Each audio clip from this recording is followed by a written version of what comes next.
Moi, j'ai toujours dit que je n'ai jamais travaillé dans ma vie. Si vous faites ce que vous devrez faire avec un grand plaisir, vous serez toujours 5 à 10% mieux que les autres. Et ça suffit.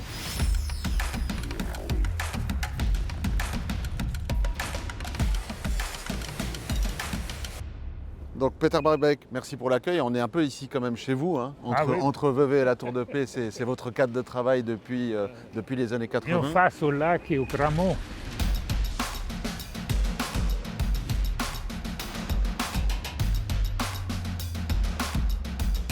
Quand j'étais vendeur de glace, j'étais extrêmement heureuse. Et je pense encore aujourd'hui avec beaucoup d'émotion à mes premiers temps comme vendeur de glace. Ça, c'était l'entrepreneuriat complet. Vous cherchez votre produit, vous pensez déjà à quel client vous allez visiter. Après, vous délivrez les produits, vous encaissez, très important, cash flow, ok? Et à la fin, le jour, vous rentrez et vous donnez tout ce que vous n'avez pas vu vendre. Et pour le reste, il faut avoir le cash. Ça, c'est le cycle complet d'un entrepreneur. Are you listening? Damn. Peter Brabeck n'a jamais eu de plan de carrière. Non, jamais. Je ne veux pas dire qu'il n'a pas beaucoup d'efforts derrière.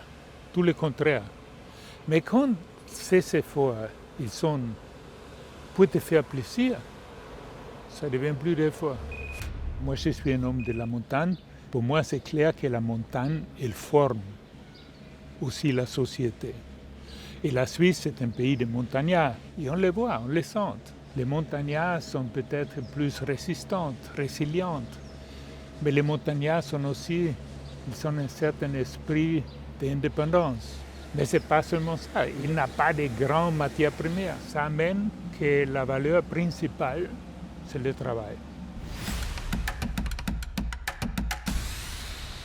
Vous gardez dans votre tête l'idée, vous êtes toujours un entrepreneur en Suisse. Je dirais que je suis un entrepreneur en général parce que je suis investi en Suisse dans des startups. J'avais créé ma propre compagnie qui ne marchait pas bien. Ce n'était pas la faute de la Suisse, c'était plutôt la faute à moi. Moi, je dis dans le pire des cas, on perd de l'argent et on gagne de l'expérience. Voilà. Donc, j'ai gagné de l'expérience. Si on ne prend pas de risques, on n'est pas un entrepreneur. Et si vous prenez le risque, vous ne pouvez pas gagner chaque fois, ce n'est pas possible. Donc, d'échouer, ça fait partie de l'enrichissement de l'expérience, mais ce n'est pas parce que j'ai échoué une fois dans un projet, je ne peux pas être positif dans les autres, tout le contraire. Le premier travail, c'est de transformer les choses qui sont impensables à des choses qui sont pensables.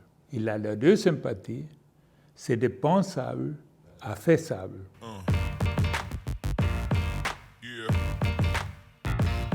On a été un des pays, pour parler de la pandémie, qui s'en est le mieux sorti, honnêtement, en termes de santé. Qu'est-ce qui fait que la Suisse soit solide comme ça?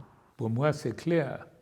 Le libéralisme, dans le bon sens du libéralisme, c'est, je pense, une partie importante de la Suisse, parce que ce libéralisme, il a, je pense encore aujourd'hui, ce sens de la responsabilité intégrée.